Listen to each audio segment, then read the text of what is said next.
So, let's do this. Accurist history. Not enough to send you to dreamy, rapid watch movement land. In 1946, Asha and Rebecca Luftus, I think that's how you pronounce it, established Accurist with the intention of creating a brand name of lasting value. Before I go any further, Accurist was established in the UK. Accurist watches were made entirely from Swiss cheese and chocolate components, with competitive pricing which helped establish a reputation of more value. In 1983, Andrew Loftus, the son, did the nasty and switched the manufacturing base from Switzerland to Japan. Well, actually, that's an upgrade.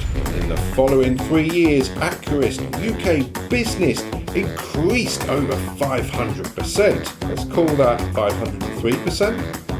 Roll forward to 2014, Accurist was bullied and taken over by Time Products Limited. In the same year, between March and April, they changed the company back to Accurist. Yeah, that sounds tax dodgy. Now I've been busy, and not only have I found some vintage, I've also have an unusual one to share, and it's a side to Accurist you probably don't know about, and this is from a subscriber, Roger Ellis. But before that, I need to tell you something. I gave Accurist a call and mentioned that I will be making a video with a selection of their watches. I said that I have a YouTube channel, so I wanted to share the brand more as I feel it has become forgotten about, and asked if they would like to lend me one of their latest. Well, this was interesting. Firstly, they didn't even mention thanks for giving us the attention, and lastly, they didn't want to have such marketing. I discussed this with Roger Ellis, and he found an interesting article which I will leave the link in the description with how Accurist works today.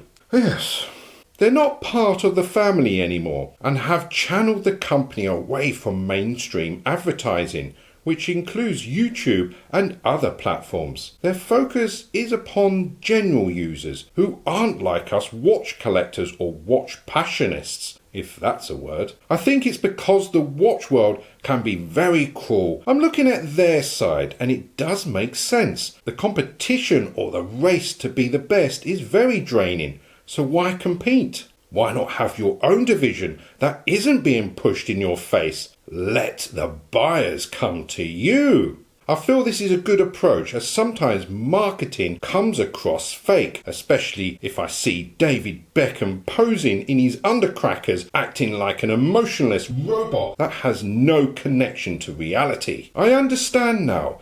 Accurist is for those who just want a nice, reliable, affordable watch without the fuss, and aren't into the addiction of watches or have interest in wrist watch spotting, which we are all very guilty of. I was going to fold this video in, but I shouldn't be so shallow after that phone call, and decided that the past is where I'm at, as today's Accurist watches are just about a new business adventure, splitting the two. So if you're listening, the new Accurist, I can still review your watches, but won't compare. So let's kick off with a huge thank you to subscriber Roger Ellis to begin the video properly. This is Roger's own watch. I give you the Accurist official timekeeper, the Royal Observatory Greenwich GMT 122W.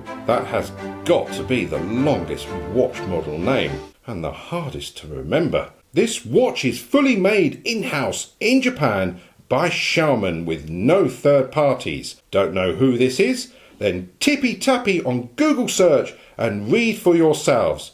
Basically, he takes quartz watches on another level, making the Grand Complication.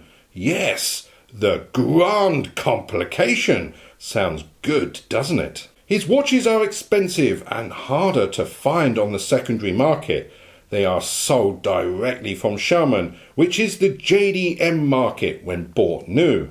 Each model has been individually numbered and are limited, meaning that very word, unlike how Seiko abuses limited. The detailing is on a level of excellence, and even without the watch in hand, I can see how much attention has been given. Roger has written this about his GMT 122W. In addition to a normal three-hand time display, you get chronograph with 1/10 second accuracy and split lap time, date, day, month, year, displayed as leap year or +1, 2 or 3 years after a leap year. This enables the watch to cope with the 29th day of February. Moon phase, chime, audible tones of the time in bell chimes.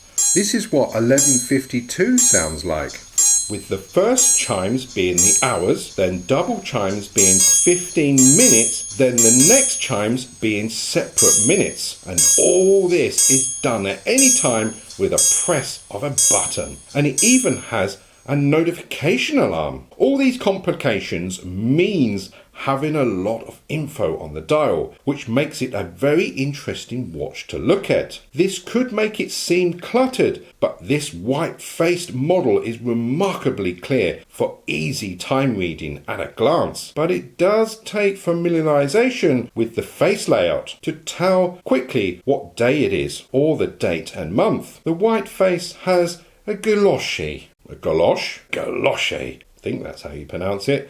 Galoche. Pattern background. The watch uses a very unusual quartz movement to turn all this information into an analog display, hence Grand Complication. It is a Citizen 6770 movement, and it has been hand-built and hand-finished by Citizen rather than its Miyota division in Japan. Citizen sold a model called the Campanola Grand Complication using the exact same mechanism. It is now out of production, but should you be lucky enough to spot one for sale, be prepared to part with in excess. Sapphire crystal, 42mm diameter, lug to lug 47mm, lug width 21.4mm, strange one. Thickness 14mm. Bracelet is stainless steel with push button clasp, beautifully finished with a combined weight of 165 grams. I have attached some quickly taken photos from the instruction manual.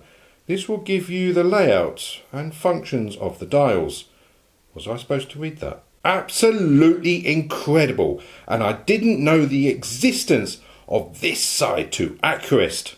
So a huge thank you to subscriber Roger Ellis, who shared this with me, and this is all his work with regards to the quartz Grand Complication. So please thank him helping us, as this is his credit and not mine. Sometimes the backside is better than the front. Kicking off with the first one, and this is my one. And I thought I would start off with the backside, because look how interesting and how much detail this has. I mean, look at that star. Just look at it. Look at it. Look at it. And a little bit more looking at. This is an MB737, and it's written on here somewhere. There it is. So this is an MB737. It has some water resistant at 100 meters, and it is all stainless steel. And it is there, look, Accurist written on the back there. It has a nice screw down case back and a lovely edge there. Look at the bottom of the case.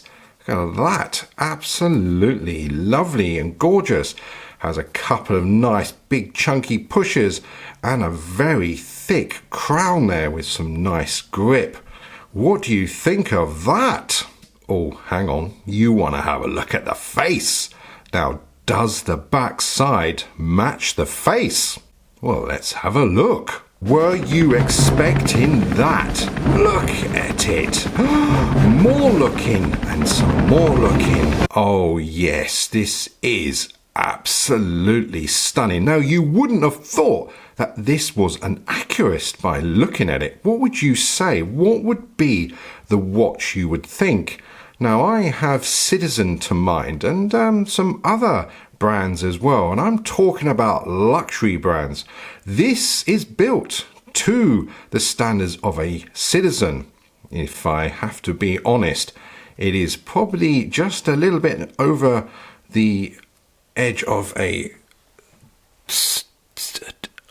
Tissot. Now look at all the scratches. Now this is proof that this watch has had much love. I just really am taken back at the level of detail on here. I mean, it is a quartz movement. You have 3 subdials. The bottom subdial here is counting the seconds. It even has a discrete date window at the bottom there. And then you have a 24-hour indicator there, which is handy. And this is part of the stopwatch. This is counting up to 60 minutes. And then you have the second hand here, which is part of the chronograph, and some lovely hour and minute hands with very fine points at the end, really reaching out. Now they've done the cutoff on the numbers here on the 6 and the 10 and the 2 there. Look, I'm not a great big fan of this, and it's odd that they haven't gone for the 12 and the 3, 9 and the 6. They've gone for the other way around. But hey, it all sort of works on the eye. I do like how it's written chronograph there in a nice sort of script. And on this side, it is hidden. So let's pull the crown out, no screw down here. And let's just pull that back and have a little look. Did I just say pull back? Anyway, it is water resistant to 100 meters, even with pushers. Now, what do the pushers do? Well, the first pusher just starts the chronograph and it has a nice little cling to it. Then you just start stop, like so. And then the bottom button is the flyback. Dong. So listen to the button when I push it. Instead of stopping the chronograph and then pushing the reset in that order, you can do it like this. So the chronograph is running. You can push reset straight away. Look at that. That's quite cool. But notice that the second hand is just off center, but you can calibrate this if it was a lot worse. So basically what you do, you pull the crown out to the first position and then to the outer position, and this basically hacks the seconds, and you're able, using the crown, to adjust the time like so. But if you push the top button here, you'll see that the second hand on the chronograph is moving. If I hold it down, it will whiz around like this. Here it comes. And then when it gets to the 12 o'clock position, it starts moving the minute hand here. Notice if I just let it lapse a few times, you can actually see the minute hand is gradually moving. It's not actually moving on the 12 o'clock like on most quartz movements. So it has some kind of mechanical side. Anyway, that is as good as I can get it on the 12 o'clock. So next time I do a battery replacement, I will just notch this over so it's more accurate. And the bottom button here just resets the minutes like that. And then you push the crown all the way back in, and then that's back in ticking home time. And the first position, just to point out that this does change the date wheel at the bottom. I'm trying to remember which way it is. Is it clockwise? There it is. It is clockwise, and it has quite a long wind before it actually changes. Everything very, very smooth and quiet. So let's just push that back in. Now, what else does it have? Well, it has a nice depth on the chapter ring there, and it's a tachometer as well, so you can do some measurements there. And also like to point that the dial, the main dial, is a black. It's a very, very matte black, and it has applied markers, and I will come back to the loom in a minute. And the subdials have this kind of sort of, well, not kind, they definitely have sunburst. Look at that on all 3 of them. Very, very nice. Now you're looking at the bezel and thinking, is that a fixed bezel? Well, sometimes these bezels don't do anything. but this one does, and it does have some heft behind it. It is very sort of stiff to turn it, but it does. Listen to that. Sounds like a duck or a dolphin. There we go, and I shall put it perfectly top dead center for you sort of alignment freaks out there. Anyway, there it has a, I don't know what you call that, 60 click bezel action of loveliness.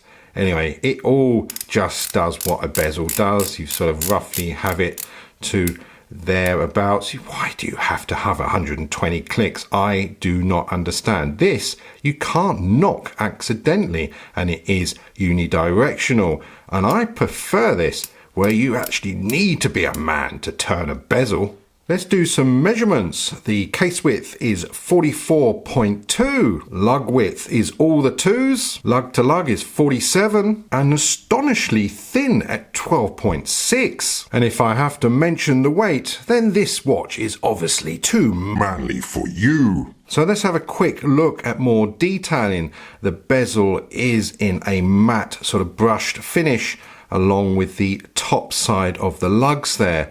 On the sides, it has polishing all the way through, including the buttons and pushers, even though they are scratched.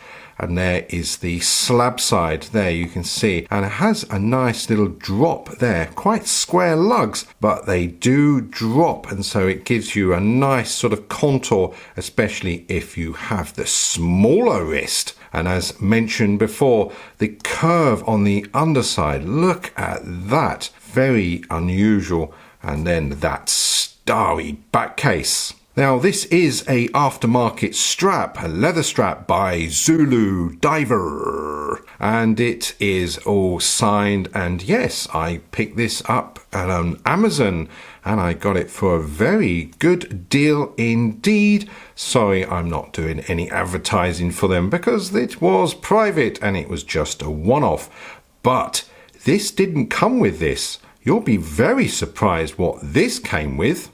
It came on this. Now look at this bracelet. Now this is full stainless steel and it is solid linked all the way through. Now it does have a bracelet extender. How else was it to fit my 7.5-inch wrist? And the end links, look how solid they are. Look, that is very typical of Citizen. Look at how, and I keep saying look, and how the finish is on there. Look at that. Look at that. And look at that. And some more looking at this end. Look at the, keep saying looking. And there is the original Accurist logo there, which has been replaced by the new ones. So a nice firm sort of fold over clasp there, security clasp, double employment, and oh, look at that. And yes, I have cleaned it. That's just wear and tear. And it is stainless steel.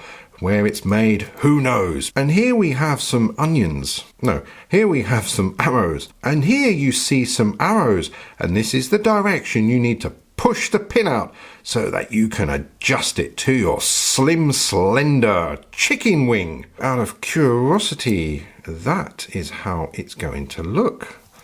There you go. Look at that. Now, do you like that? To me, I think that was a little bit too much stainless steel, and I think some nice sort of vintage leather just gives it a little bit more age. I mean, this is dated in the 2000s. Exactly when? Who knows? Only Accurist, and even Accurist don't know, because I have asked them. And, well, they didn't actually reply, so I'm just going to have to say that it is around about the 2000s, just from my sort of experience.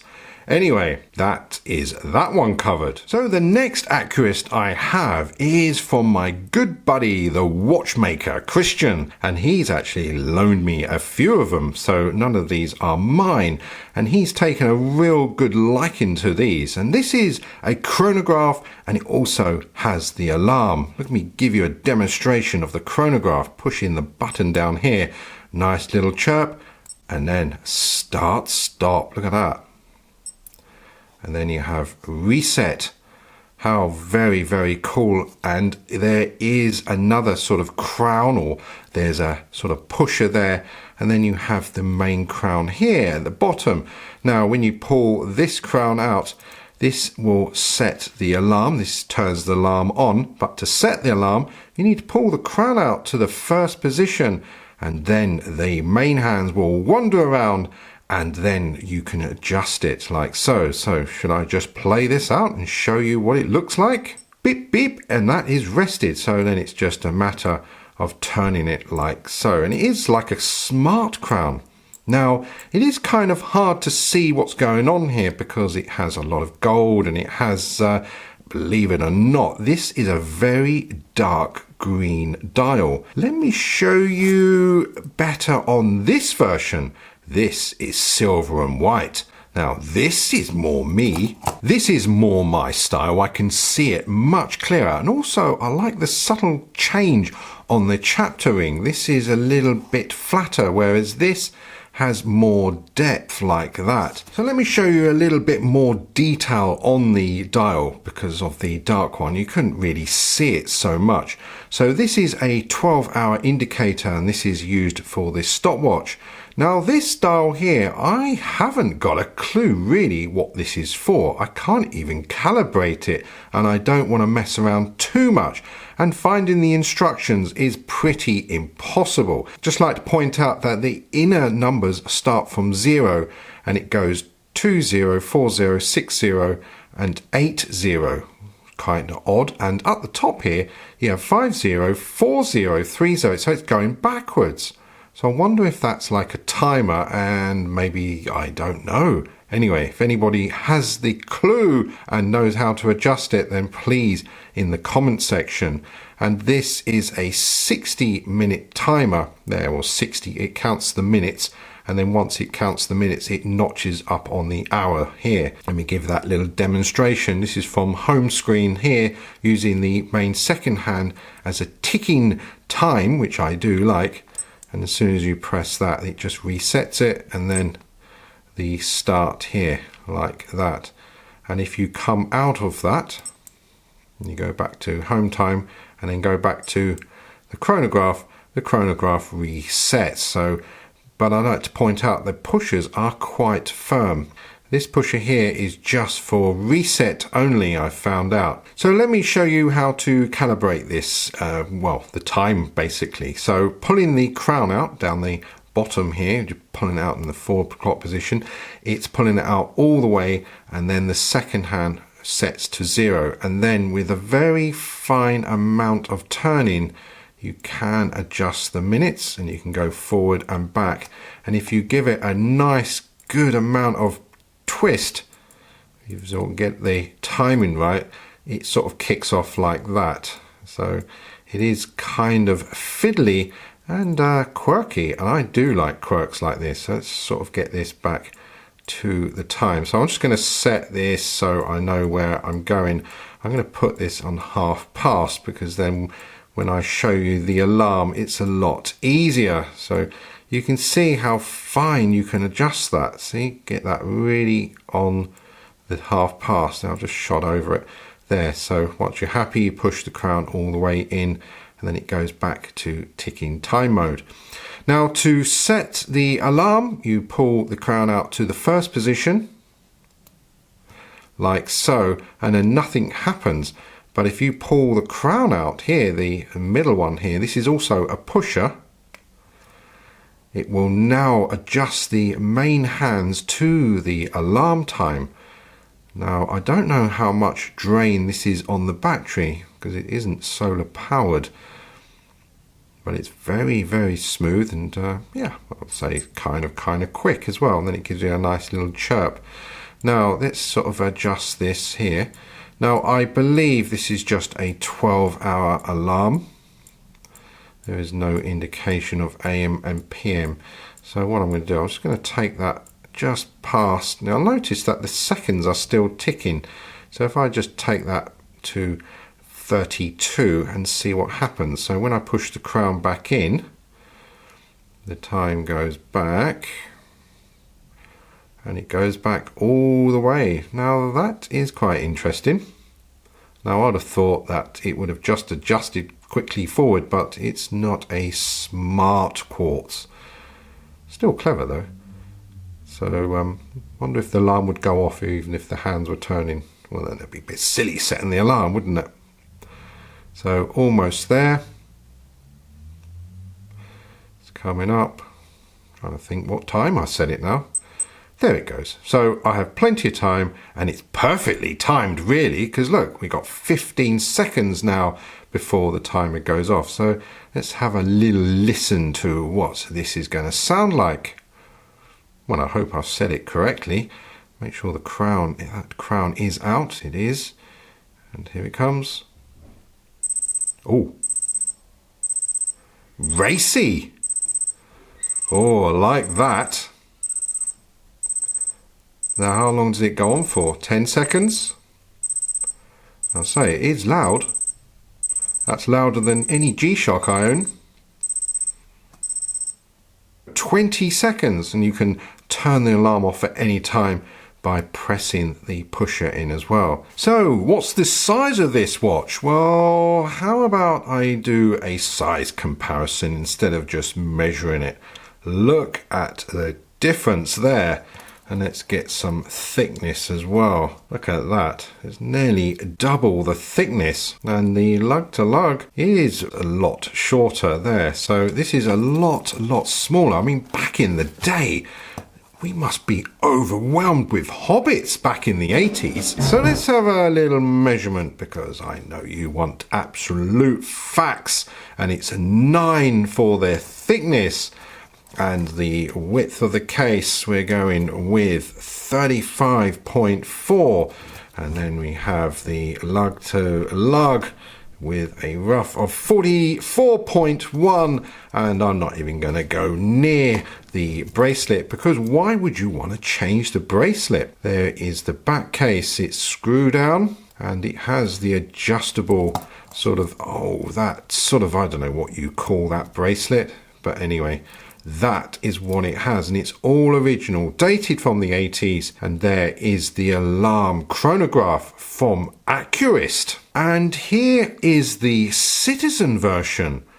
Look at that. Now this is using the same movement, and I like to point out that there is the other one. Look at that. And it even has the same style of chaptering. How interesting.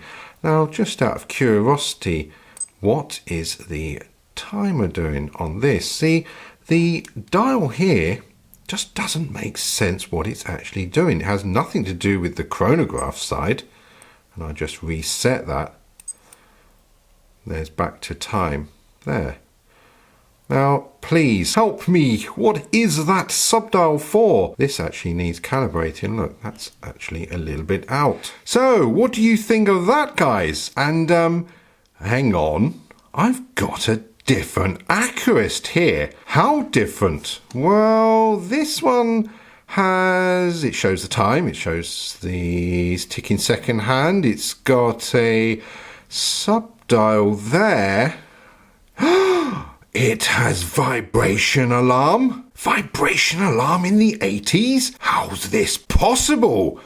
Well, let me sort of introduce this one. Now, this one's called an MB737. Yes, this is a vibration alarm Accurist, and possibly a dual time as well. So what are you thinking of this one? Look at the thick bracelet, solid link, and look at the little bit of detail there on the lug side there. Look at that. Very custom made for this bracelet. And again, it has the original logo there of Accurist. And let's open the safety clasp and just pull it open, because you like to have a look inside. And it's in very, very nice condition. There, look. Nice, everything all lovely and firm. So what is actually happening on the dial here? Well, it has the 24 hours on the middle, and it has Roman numerals on the outside to really throw you out. And then it has this funny thing at the bottom. Now, what is that? Well, I shall come back to that in a minute. Then it has this little hole here. Now, that's not for the date. This either has the alarm to sound with an alarm, or you go into stealthy vibration mode. Now, this is all becoming too much, and I think I'm going to have to test this. The bezel has those little sort of lines there. I have no idea, but this was very back in the 80s, and it has a pusher there. Well, it actually has 3 pushers. So how does this work? Well, first pusher will turn this dial here. It'll either have it on white, which is the sound, or you have it on blue, which is the vibration. And then pushing this button will adjust the alarm indication here, and also that will set it as a world time if you wanted to. So there, you can do a few minutes at a time, or you can just hold it down and it will spin around for you like that. And if you want to reset that, then it's just a matter of long press on this button and away it goes. Now, this is a 12-hour alarm, and I know you really want to hear what this sounds like. Now, this does have a domed mineral crystal, as you can see. Oh, don't forget the case back. Have a little nosh at that. There it is. And I'd just like to add that all these Accurists are made in Japan. It is about that size, and it's a little bit thicker as well, and a lot heavier because it has that vibration inside. I'm not sure what's actually making it vibrate. So, how does this work? Well, let's begin with the time. And using the crown, it only has the one position. As soon as you pull it out, it hacks the seconds, and you are able to use the adjustment like so. There's no date on this, so you can have it anywhere you like. Now, just out of curiosity, if I set this to, say, 2 o'clock, push the crown in, what happens if I push this button here? Will it reset this here back to 2 o'clock? Let's have a tinkle. Oh! It sounds the alarm. Is that a good alarm, or is that telling me off like a Windows computer? Anyway, to adjust the alarm, we know that it's pushing the button here. So if I just push that, long press, here it goes. So now I've messed around with it. Is this going to set it to that, or is this a separate calibration?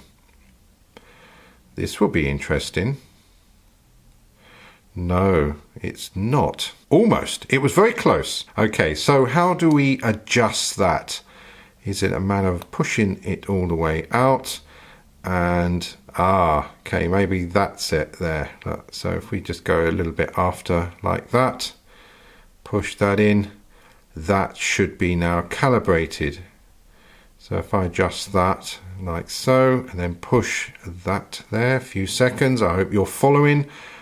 This is all news to me, but hey, if you just pick one of these up and you want to know how to adjust things, then yeah, come to my channel. I do like fiddling, and I do like quirky things, and this is very quirky. There we go. So that's how you do it, and I didn't even look at an instruction manual. So you've heard the alarm go off. It's quite good. Let's hear what the actual vibration is about.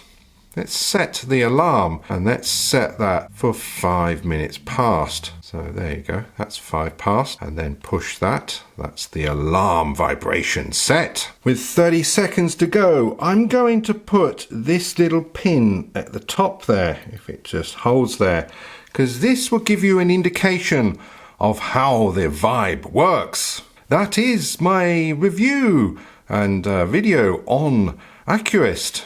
As always, that's the time, and soon to be vibrating. As always, thanks for watching.